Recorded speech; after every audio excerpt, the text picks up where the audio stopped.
క్రీస్తునందు ప్రియమైన దేవుని వల్లరా మీ అందరికీ మన ప్రభువును ప్రియరక్షకుడైన క్రీస్తు యేసు వారి పేరిట మా యొక్క శుభాభివందనములు మరియు నూతన సంవత్సర శుభాకాంక్షలు తెలియజేస్తున్నాను. ఈ నూతన సంవత్సరమును పురస్కరించుకుని ఈ ప్రారంభపు దినాన ఈ రోజుకు గల ప్రాముఖ్యతను బైబిల్ నుండి, చరిత్ర నుండి మనం తెలుసుకొనబోతున్నాం. దేవుడు రాయించిన బైబిల్లోని ప్రతి సంగతి ఈ సమాజానికి ఎంత అత్యవసరమైనదో ఈరోజు దేవుని వాక్యం నుండి మనం కూలంకషంగా తెలుసుకుందాం.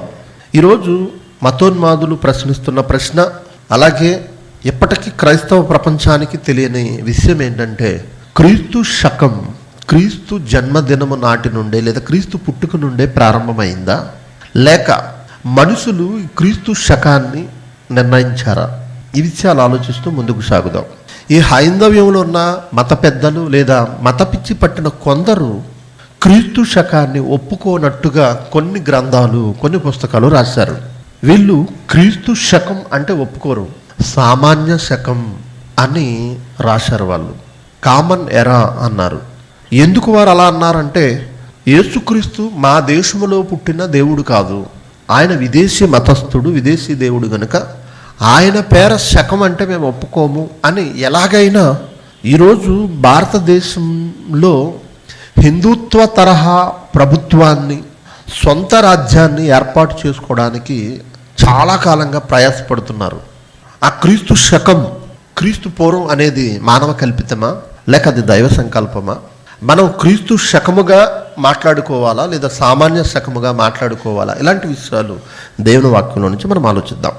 చరిత్రలో క్రీస్తు శకం 5వ శతాబ్దంలో, సుమారుగా క్రీస్తు శకం 525వ సంవత్సరంలో డయోనియస్ ఎక్సిగస్ అనే రోమా చక్రవర్తి ఈ క్రీస్తు శకాన్ని పరిగణలోనికి తీసుకొచ్చాడు, ప్రపంచంలోనికి తీసుకొచ్చాడు.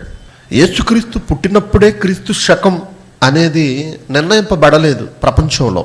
క్రీస్తు శకం 525లో డయోనియస్ ఎక్సిగస్ అనే రోమా చక్రవర్తి ఈ పదాన్ని, ఈ క్రీస్తు శకం అనే దానిని పరిగణలోనికి తీసుకొచ్చాడు.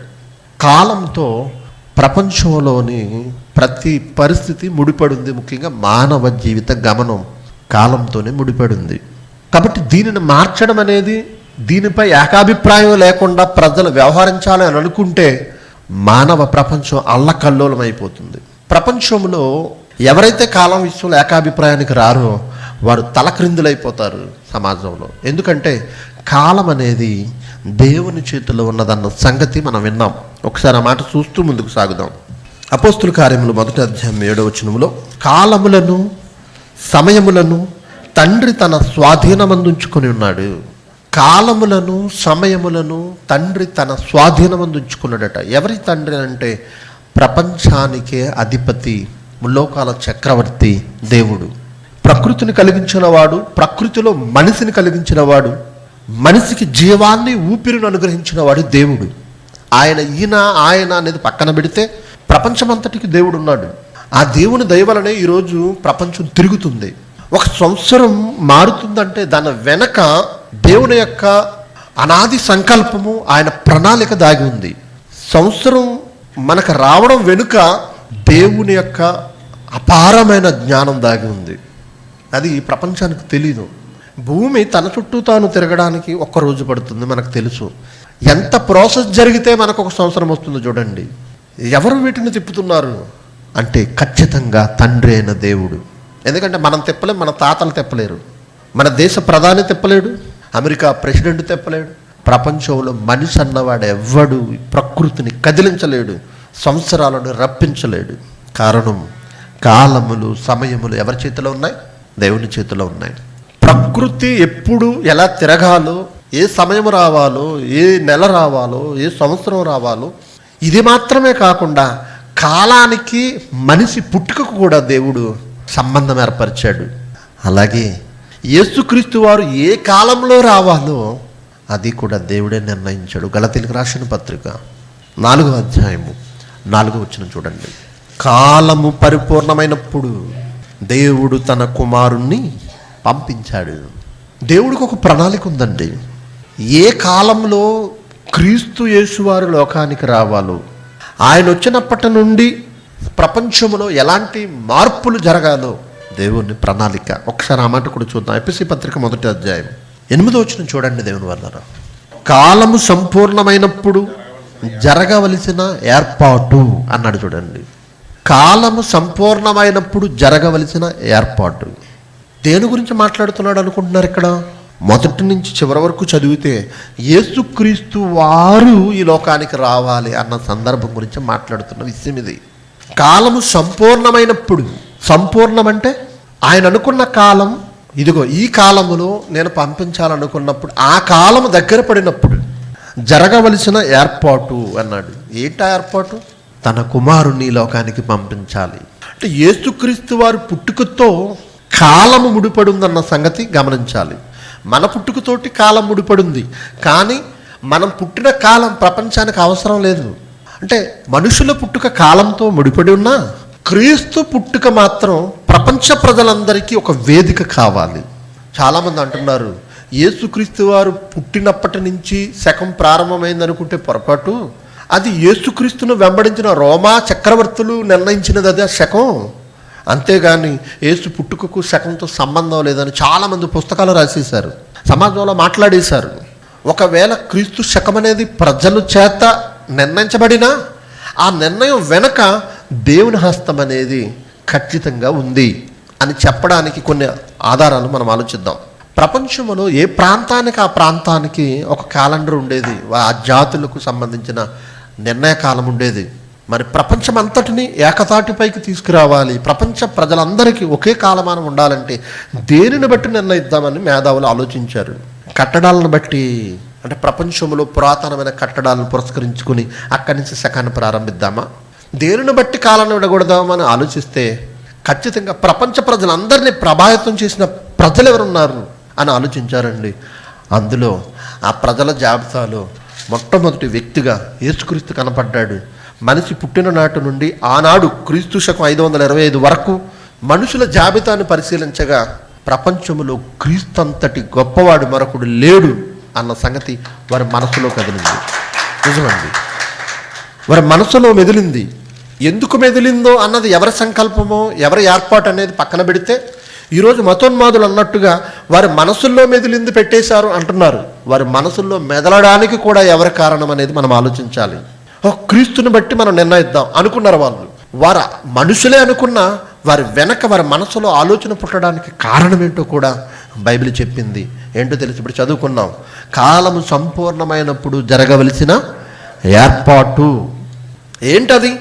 క్రీస్తు లోకానికి రావడం. ఆలోచించారండి. అప్పటి నుంచి వెనక్కే కాలాన్ని లెక్కగట్టారు. ఎప్పటి నుంచి పెడదాం. అసలు క్రీస్తు పుట్టిన కాలం మరి తెలియదు ఎవరికి. ప్రత్యక్షంగా మరి ప్రారంభ శతాబ్దంలో సంఘానికి హింస జరిగిన తర్వాత క్రీస్తు శకం 70కి నీరో చక్రవర్తి పరిపాలన కాలంలో క్రైస్తవ్యం అణచబడిన తర్వాత అప్పటి వరకు ఉన్న పాత నిబంధన గ్రంథంగా ప్రవక్తల గ్రంథాలు కానీ ధర్మశాస్త్రం కానీ లేదా మరి మొదటి శతాబ్దంలో అపోస్తలులు యేసుక్రీస్తు వారు చేసిన కార్యములు ఇవన్నీ రాయబడినవన్నీ కూడా చల్లాచెదురు అయిపోయాయి. కానీ ఆనాటి ప్రారంభపు సంఘం ఆ ప్రతులన్నీ కూడా దాచిపెట్టారు ఒక చోట. అందులో ఖచ్చితంగా క్రీస్తు పుట్టిన తేదీ కనపడలేదు. అంచనా వేసి వీరు క్రీస్తు జననం పలానా తేదీ అయి ఉంటుందని వారి మనసులో అనుకున్న ఆలోచనను క్రీస్తు శకంగా ప్రారంభించారండి. చాలామంది అంటున్నారు, మీరు నమ్ముతున్న యేసుక్రీస్తు లేదా మీరు అనుసరిస్తున్న క్రైస్తవ మతం దీని చరిత్ర ఏంటో తెలుసా? 2000 సంవత్సరాలే అంటున్నారు చాలామంది. 2000 సంవత్సరాల క్రితమే ఉన్నాడు మీ క్రీస్తు, అంతకుముందు ఎక్కడున్నాడు? మాది సనాతన ధర్మం అంటున్నారు. ప్రజలకు తెలియనిది, గ్రహించనిది, నమ్మనిది ఏంటంటే అసలు కాలం ప్రారంభమైన దగ్గర నుండి యేసుక్రీస్తు వారు ఉన్నారు. అంతకు ముందు కూడా ఉన్నాడు. శకం ప్రారంభం అనేది మనుషుల ఆలోచన కాదు, ఖచ్చితంగా దైవ సంకల్పం అని మనకు అర్థమవుతుంది. ఏమండి, మీ బైబిల్ బట్టి మీరు చెబుతున్నారు, అసలు మేము నమ్మడానికి ఆధారం ఏంటి అని ఒకవేళ మనం ఆలోచిస్తే ఈ కాలం ఏ కాలంలో అయితే దేవుడు యేసుని పంపించాడో ఆ కాలం ఏంటో చరిత్రను బట్టి కూడా మనం ఆలోచిద్దాం. ఒక్కసారి మీ బైబిల్ తెరిచి చూడండి. లోకాసు వార్త. యేసుక్రీస్తు వారు పుట్టినప్పుడు ఎవరు పరిపాలన చేస్తున్నారో మనకు స్పష్టంగా బైబిల్లో రాయబడింది. లోకాసు వార్త 2వ అధ్యాయము మొదటి నుంచి చదువుదామండి. జాగ్రత్తగా ఇప్పటి నుంచి మీరు దృష్టి పెట్టాలి. ఆ దినములలో సర్వలోకమునకు ప్రజాసంఖ్య రాయవలెనని కైసరు ఔగుస్తు వలన ఆజ్ఞాయను. ఇది కురేనియా సిరియా దేశమునకు అధిపతి అయి ఉన్నప్పుడు జరిగిన మొదటి ప్రజాసంఖ్య. ఆ సంఖ్యలో రాయబడుటకు యేసోపు దావీదు వంశములోను గోత్రములోను పుట్టినవాడు గనక తన భార్యగా ప్రదానము చేయబడి గర్భవతి ఉండిన మరియతో కూడా ఆ సంఖ్యలో రాయబడుటకు గలిలయలోని నజరేతు నుండి యోదయలోని బెత్లెహేము అనబడిన దావీదు ఊరికి వెళ్ళాను. వారక్కడ ఉన్నప్పుడు ఆమె ప్రసవ దినములు నిండాయి, యేసుక్రీస్తు వారు పుట్టారు. ఎప్పుడు జరిగింది ఇది? ఏ దినములు, ఏ రాజు కాలంలో? కైసరు ఔగుస్తు వలన ఆజ్ఞ అయింది. కైసరు ఔగుస్తు అనే అతను పరిపాలించే కాలంలో యేసుక్రీస్తు వారు పుట్టారు. గుర్తుపెట్టుకోండి. ఈ కైసరు ఔగుస్తును ఏమంటారంటే మరి సీజర్ చక్రవర్తులు అని పిలువబడ్డారు. రోమా ప్రభుత్వ ప్రథమ చక్రవర్తి ఇతడు. గ్రీకు సామ్రాజ్యం తర్వాత ప్రపంచాన్ని పరిపాలించిన సామ్రాజ్యం రోమా సామ్రాజ్యం. ఆ రోమా సామ్రాజ్యంలో ప్రథమ చక్రవర్తి ఎవరు అనంటే సీజర్ ఔగుస్తు, సీజర్ అగస్టస్ అంటారు. ఇతడు పరిపాలించిన కాలం ఫస్ట్ రోమన్ ఎంపరర్, అంటే ప్రప్రథమ రోమా చక్రవర్తి సీజర్ అగస్టస్. అతడు 27 BC అలాగే AD 14 వరకు పరిపాలించాడు రోమా సామ్రాజ్య కాలాన్ని. 27 క్రీస్తు పూర్వం 27 నుండి క్రీస్తు శకం 14 వరకు పరిపాలించాడు. 75 సంవత్సరాలు బ్రతికాడు. క్రీస్తు పూర్వం 63లో పుట్టాడు అతడు. క్రీస్తు శకం 14లో చనిపోయాడు. అతడి నుంచి తర్వాత రాజు వచ్చాడు. గుర్తుపెట్టుకోండి, ఇది గుర్తుపెట్టుకోండి, నేను చెబుతున్నాను. BC 27, క్రీస్తు పూర్వం 27 నుండి క్రీస్తు శకం 14 వరకు 40 సంవత్సరాలు ఇతడు పరిపాలించాడు రోమా సామ్రాజ్యాన్ని. గుర్తుపెట్టుకోండి. చాలామంది BC అనగానే బిఫోర్ క్రైస్ట్ అంటారు, ఇది నిజం. రెండవది AD అని మనం క్రీస్తు శకాన్ని ఇంగ్లీష్లో రాస్తారు కదా. AD అనగానే చాలామంది అనుకుంటారు ఆఫ్టర్ డెత్ అంటారు. అది నిజం కాదు, ఆఫ్టర్ డెత్ కాదు. AD అంటే అన్నో డొమిని అని అర్థం. అన్నో డొమిని ఇది లాటిన్ పదం. ఇది ఎందుకు పెట్టబడిందని చాలామంది అనుకోవచ్చు, అన్నో డొమిని. ఈ లాటిన్ పదానికి ఇంగ్లీష్ అర్థం ఏంటో తెలుసా? In the year of lord Jesus Christ అని అర్థం. అన్నో డొమిని అనే లాటిన్ పదానికి ఇంగ్లీష్ అర్థం ఏంటంటే in the year of our Lord Jesus Christ, ప్రభువు ప్రవేశించిన సంవత్సరం అని దానికి పేరు. గుర్తుపెట్టుకోండి. ప్రభువు ప్రవేశించిన సంవత్సరాన్ని ఏడీగా అంటే శకముగా, అంతకుముందున్న కాలాన్ని బిఫోర్ క్రైస్ట్ క్రీస్తుకు పూర్వంగా నిర్ణయించారు. ఇది దాని వెనుకున్న అర్థం. ఇప్పుడు ఒక్కసారి ఇందాక చూసిన ఆ కాలమానాన్ని చూద్దాం. గుర్తుపెట్టుకోండి. ఇప్పుడు BC క్రీస్తు పూర్వం 27 నుండి క్రీస్తు శకం 14 వరకు ఇతడు పరిపాలించాడు. క్రీస్తు ఈ కాలంలో పుట్టాడు. క్రీస్తు పుట్టినదిని మొదలుకొని 14 సంవత్సరాల వరకు అగస్టస్ అనే అతను పరిపాలించాడు. ఔగుస్తు అనే అతడు పరిపాలించాడు.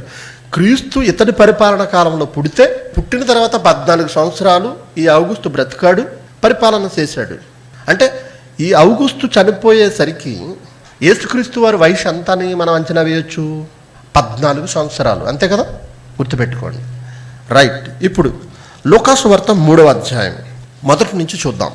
లూకాసు వార్త 3వ అధ్యాయం మొదటి వచనం నుండి. తిబెరి కైసరు ఏలుబడిలో 15వ సంవత్సరమందు యోదయకు పొంతి పిలాతు అధిపతిగాను, గలిలయకు హేరోదు చతుర్థాధిపతిగాను, ఇతూరయ త్రకోనీతి దేశములకు అతని తమ్ముడైన ఫిలిప్పు చతుర్థాధిపతిగాను, అబిలేనే దేశమునకు లుసాని అధిపతిగాను, అన్నయు కైపయు ప్రధాన యాజకులుగాను ఉన్న కాలమున అరణ్యములోనున్న జకర్యా కుమారుడైన యోహాను నొద్దకు దేవుని వాక్యము వచ్చెను. ఈ మాటల్లోని పరమార్థం మనం గమనించగలిగితే, తిబెరి కైసరు ఏలుబడిలో 15వ సంవత్సరమున దేవుని వాక్యము ఎవరి దగ్గరకు వచ్చిందట? బాప్తిస్మమిచ్చి యోహాను నొద్దకు వచ్చింది. జకర్యా కుమారుడైన యోహాను నొద్దకు దేవుని వాక్యం వచ్చింది. ఎవరి పరిపాలన కాలంలో? తిబెరి కైసర ఏలుబడిలో అంటే పరిపాలన కాలంలో 15వ సంవత్సరమున ఎవరికి దేవుని వాక్యం వచ్చింది? యోహాను గారికి దేవుని వాక్యం వచ్చింది.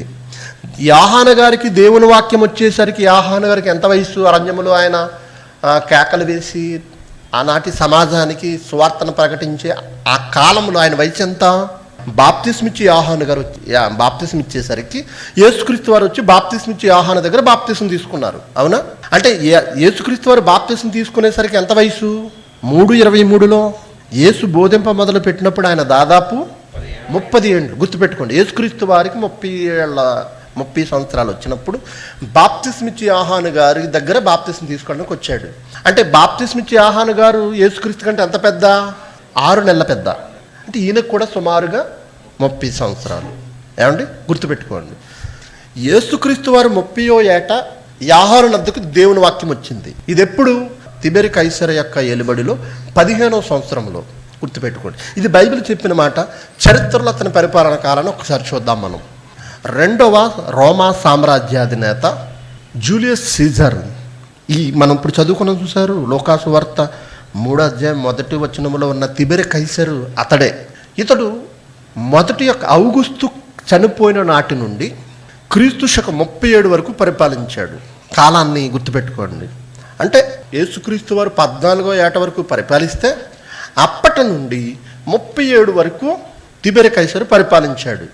ఇప్పుడు తిబెరి కైసరు 15వ సంవత్సరంలో, తిబెరి కైసరు యొక్క ఏలుబడిలో 15వ సంవత్సరంలో యేసుక్రీస్తు వారికి ఎంత వయసు? 30 సంవత్సరాలు. అర్థమవుతుందా? మీకు అర్థమవడానికి మరొక మ్యాప్ చూడండి. క్రీస్తు శకం, క్రీస్తు పూర్వం 2 విడగొడుతూ ఔగుస్తు క్రీస్తు పూర్వం 27 నుండి క్రీస్తు శకం 14 వరకు, ఆ 14 నుండి 37 వరకు తిబెరి కైసరు పరిపాలన. ఇప్పుడు తిబెరి కైసరు పరిపాలనలో 15వ సంవత్సరంలో యేసుక్రీస్తు వారి యొక్క బాప్తిస్మము సేవ ప్రారంభమైంది. అప్పటికి యేసుక్రీస్తు వారికి ఎంత వయసు? 30 సంవత్సరాలు. ఇప్పుడు వెనక్కి వెళ్దాం. తిబెరి కైసరు యొక్క 15వ సంవత్సరాలు సీజర్ ఔగుస్తు కైసరు ఔగుస్తులో ఉన్న ఆ 14 సంవత్సరాలు కలిస్తే ఎంత? 29 సంవత్సరాలు. ఔగుస్తు పరిపాలన యేసుక్రీస్తు వారు 14వ సంవత్సరం వరకు జరిగింది. యేసుక్రీస్తు వారు పుట్టినటువంటి 14 సంవత్సరాలు ఔగుస్తు యొక్క పరిపాలన జరిగింది, క్రీస్తు శకం 14 వరకు. అక్కడ నుండి తిబెరి కైసరు యొక్క పరిపాలన సాగింది.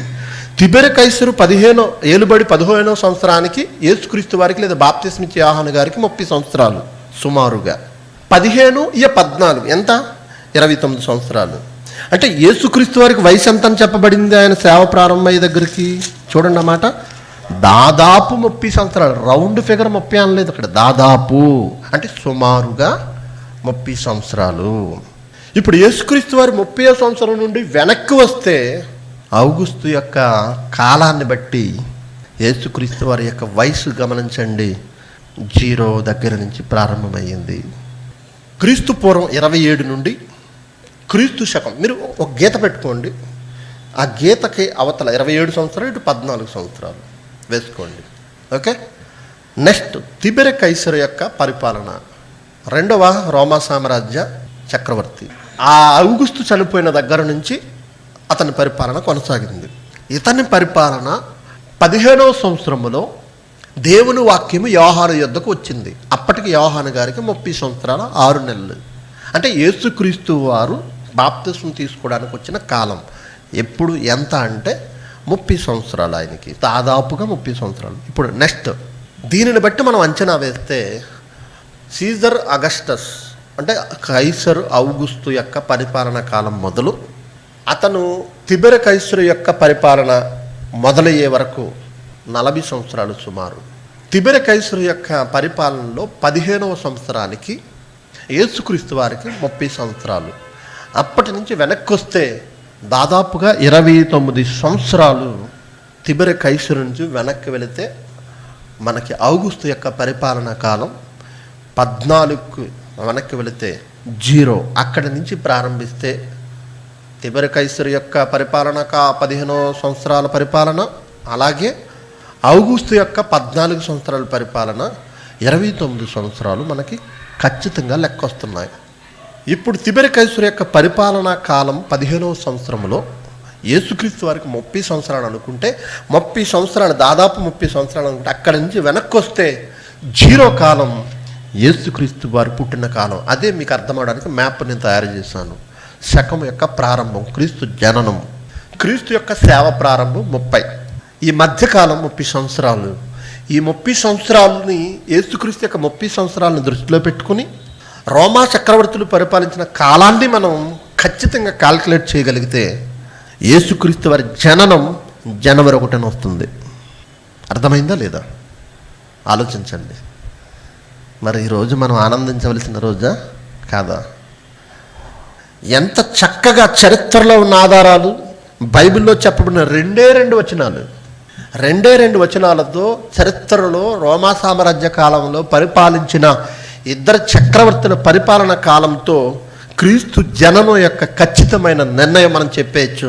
అందుకే క్రీస్తు జననం నుండే, క్రీస్తు పుట్టుక నుండే శకం అనేది ప్రారంభమైంది. అందుకే ఆయనకి ఇవ్వబడిన పేరు శక పురుషుడు. ఏదో ఎక్స్‌గస్ ఇచ్చింది కాదు, ఇది మనుషులు నిర్ణయించింది కాదు, ఇది శకం. చూస్తారు ఒకసారి ఆ మాట. ఫిలిప్పీయులకు రాసిన పత్రిక 2వ అధ్యాయము 9వ వచనం నుంచి, అందుచేతను పరలోకమందున్న వారిలో కానీ, భూమి మీద ఉన్న వారిలో కానీ, భూమి క్రింద ఉన్న వారిలో కానీ ప్రతి వాని మోకాలు యేసుక్రీస్తు నామమున వంగునట్లును, ప్రతి వాని నాలుకయు తండ్రైన దేవుని మహిమార్థమై యేసుక్రీస్తు ప్రభువు అని ఒప్పుకొనున్నట్లు దేవుడు ఆయనను అధికముగా హెచ్చించి ప్రతి నామమునకు పైనామమును ఆయనకు అనుగ్రహించాను. క్రీస్తు పూర్వం కానివ్వండి, క్రీస్తు శకం కానివ్వండి, యేసుక్రీస్తు యొక్క పేరు శక పురుషుడు అని ప్రపంచంలో వెలిగిపోతుందండి. సమాజంలో నువ్వు చెల్లాలంటే నీ డేట్ ఆఫ్ బర్త్ కావాలి. సమాజంలో నువ్వు ఈరోజు జీవనం గడపాలంటే తేదీ కావాలి. నీకు బ్యాంక్ అకౌంట్ ఓపెన్ అవ్వాలంటే తేదీ కావాలి. నువ్వు ఎక్కడికన్నా వెళ్ళాలంటే తేదీ కావాలి. నీ దినచర్య గడవాలంటే తేదీ కావాలి. తేదీ వేయకుండా చేసుకోమనండి, చేయలేరండి. ప్రపంచంలో దీనిని ఎవ్వరు తుడిచిపెట్టలేరు. పరలోకమందు ఉన్న వారిలో కానీ, భూమి మీద ఉన్న వారిలో కానీ, భూమి క్రింద ఉన్న వారిలో కానీ ప్రతివాని మోకాలు యేసునామమును వంగునట్లు. అనగానే మోకరించడం లేదు కదా మేము అనుకుంటారేమో. నువ్వు ఎప్పుడైతే తేదీ వేస్తున్నావో వంచేశాడు, మెడ వంచేశాడు, మోకాళ్ళు వంచేశాడు. యేసుక్రీస్తు వారు పుట్టిన సంవత్సరాలు అయింది, ఆయన ప్రభువు అని ఒప్పేసుకుంటున్నావు. చూసారా ఎంత గొప్ప నామమును యేసుక్రీస్తు వారికి దేవుడు అనుగ్రహించాడు. యేసుక్రీస్తు మతస్థాపకుడా? యేసుక్రీస్తు విదేశీ దేవుడా? యేసుక్రీస్తు ఏర్పరిచిన క్రైస్తవ్యం ఒక బూటకమా? మాట్లాడిన ప్రతి ఒక్కడు తేదీ వేయాల్సిందే. అలా తేదీ వేస్తున్నాడంటే దాని వెనక ఎవరి ఆలోచన ఉందో తెలుసా? దేవుని ఆలోచన. యేసు పుట్టాడు కనుక నీకు తేదీ వచ్చింది. 525లో ఎక్స్‌గస్ అనే ఒక చక్రవర్తి, రోమా చక్రవర్తి పెట్టేశాడండి. వాళ్ళదే ప్రభుత్వం అండి, వాళ్ళదే రాజ్యం కాబట్టి అప్పుడు నిర్ణయం చేశారండి, ప్రపంచమంతా వచ్చేసిందండి. అతడికి ఆలోచనను పుట్టించింది దేవుడు. చరిత్రను, చక్రవర్తులు పరిపాలించిన కాలాన్ని, బైబిల్లో ఉన్న సందర్భాలను ఆలోచిస్తే ఖచ్చితంగా క్రీస్తు శకం 525లో ఎక్స్‌గస్ అనే చక్రవర్తి నిర్ణయించిన కాలము ఇదిగో బైబిల్లో చెప్పబడిన వాక్యాలకు, రోమా ప్రభుత్వ చక్రవర్తులు పరిపాలించిన కాలానికి సరిపోతుంది. అంటే క్రీస్తు శకం అనేది క్రీస్తు పుట్టిన నాటి నుండే ప్రారంభమైంది, క్రీస్తుతోనే ప్రారంభమైంది. క్రీస్తు లేకపోతే శకమే లేదు. క్రీస్తు పుట్టకపోతే ప్రపంచమంతటికి ఏకకాలం లేదు. ఇప్పటికీ మానవులు అల్లకల్లోలమైపోదురు. కాలము పరిపూర్ణమైనప్పుడు తన కుమారుణ్ణి పంపించాడు. తన కుమారుణ్ణి పంపించిన నాటి నుండే ప్రపంచ మనుషులందరికీ ఒకే కాలం ఉండాలనుకున్నాడు. అందరికంటే పైనామము అనుగ్రహించాడు. శకపురుషుడిగా ఆయన నిలవబెట్టాడు. కనుకనే ప్రస్తుతం ప్రపంచంలో ఎన్ని తరాల వరకైనా సృష్టి ఉన్నంత వరకు క్రీస్తును బట్టే కాలమానం వేయాలి. దీన్ని ఎవ్వడు మార్చలేడు. బైబిల్కి వ్యతిరేకంగా ఒకవేళ పుస్తకాలు రాయొచ్చు, మాట్లాడొచ్చు, వీడియోలు తీయొచ్చు, ఫేస్బుక్లో పోస్టులు పెట్టొచ్చు, కానీ దీనిని మార్చడం ఎవ్వడి తరము కాదు. ఒక మాట చెప్పాడు దేవుడు, ఏంటో తెలుసా? దానియేలు గ్రంథంలో చెప్పబడిన మాట. ఆ రాజుల కాలంలో ఒక రాజ్యమును స్థాపిస్తాడు. చూడండి ఒకసారి దానియేలు గ్రంథము చివరిగా 2వ అధ్యాయము 44వ వచనం. దానియేలు గ్రంథం 2వ అధ్యాయం 44వ వచనం. ఆ రాజుల కాలములలో, ఏ రాజుల కాలం? రోమా సామ్రాజ్య రాజుల కాలములలో దేవుడు ఒక రాజ్యమును స్థాపించును, దానికెన్నటికి నాశనము కలగదు. ఆ రాజ్యమునకు నాశనము లేదు. క్రీస్తు సామ్రాజ్యాన్ని ఆపడం ఎప్పటి వరకు ఎవ్వడి తరము కాలేదు. ఈరోజు మనుషులు మనుషులను దేవుళ్ళు చేసేసి వారి మీద ఎన్నో పుస్తకాలు రాసేసి ఆ కాలంలో ఉన్నవారు, ఇప్పుడు మనం ఆ కాలంలో లేము గనక అవే వేదాలుగా, అవే వాస్తవాలుగా, అవే జ్ఞానంగా, లేదంటే వారే దేవుళ్ళుగా ఈరోజు ప్రపంచంలో చాలామంది అజ్ఞానములు ఉండిపోయి, గుడ్డిగా ఉండిపోయి దేవుణ్ణి తెలుసుకోలేని స్థితిలో ఉన్నారు తప్ప వాస్తవం అనేది బైబిల్లో ఉందన్న సంగతి వారు గ్రహించలేకపోతున్నారు. వారు వినకపోగా తిరిగి దాడులు చేస్తున్నారు. వాస్తవాలు సమాజంలోకి రాకుండా వారిని అడ్డుకోవాలనుకుంటున్నారు, వారిని బంధించాలనుకుంటున్నారు. వాస్తవాలు ప్రపంచానికి తెలియకుండా అపవాది అనేకమైన ఆలోచనలు చేస్తుంది, అడ్డుకట్టలు వేయాలని చూస్తుంది. ఈ రాజ్యమునకు అంతము లేదు. దానిని ఆపాలని కూడా ఎవడి తరము కాదు. క్రీస్తు శకము లేకుండా చేయాలనుకోవడం అది వారి అజ్ఞానం, అవివేకం అన్న సంగతి దానియేలు గ్రంథంలో దేవుడు చెప్పిన ఈ మాటను బట్టి మనకు అర్థమవుతుంది. ఒకసారి మళ్ళీ చదువుదాం. 44 వచనం. ఆ రాజుల కాలములలో పరలోకమందున్న దేవుడు, భారత ప్రభుత్వం కాదు ఈ రాజ్యాన్ని స్థాపించింది, అమెరికా ప్రభుత్వం కాదు క్రీస్తు సామ్రాజ్యాన్ని స్థాపించింది, పరలోకమందున్న దేవుడు ఒక రాజ్యమును స్థాపించును. దేవుడు ఏర్పరిచిన రాజ్యానికి ఎన్నటికీ నాశనం కలగదు. దేవుడాయన, పరలోకమందున్న దేవుడు తన కుమారుడైన క్రీస్తు ద్వారా స్థాపించిన రాజ్యం లేదా సంఘం, క్రైస్తవ్యం ఈ సృష్టి ఉన్నంత వరకు ఉంటుంది.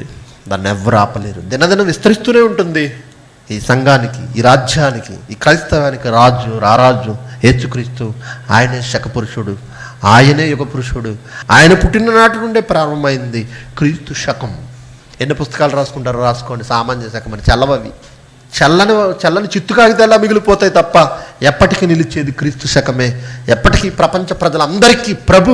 అందుకన్నాడు యేసుక్రీస్తు అందరికీ ప్రభు. నువ్వు ఒప్పుకోకపోయిన తేదీ వేస్తున్నావు అంటే నీకు ప్రభువే ఆయన లేకపోతే కాలమే లేదు. నువ్వు చల్లవు. ఆ క్రీస్తుని కలిగి ఉన్న మనం ఎంత అదృష్టవంతులమో, ఎంత ధన్యులమో ఆలోచించండి. ఆ క్రీస్తు ఆలోచనలతో ఈ సంవత్సరం కాదు, మీరు బ్రతికినంత కాలము మీరు గడపండి. ఆయన సన్నిధిలో గడపండి, ఆయన ఆలోచనలతో గడపండి. వాక్య ధ్యాన ప్రియులుగా మీరు మారండి. దేవుడు మీ జీవితాలలో ఉన్నతమైన ఆశీర్వాదం, పరసంబంధమైన దీవెనలు మీకు అనుగ్రహిస్తాడు. అట్టి కృప దేవుడు మనందరికీ అనుగ్రహించును గాక. తల్ల వంచండి, ప్రార్థన చేసుకుందాం. ప్రేమగల మా తండ్రి, కృపగల మా దేవ, మీ ప్రేమను బట్టి ఇప్పటి వరకు మీ పిల్లలకు మీ మాటలు చెప్పాను.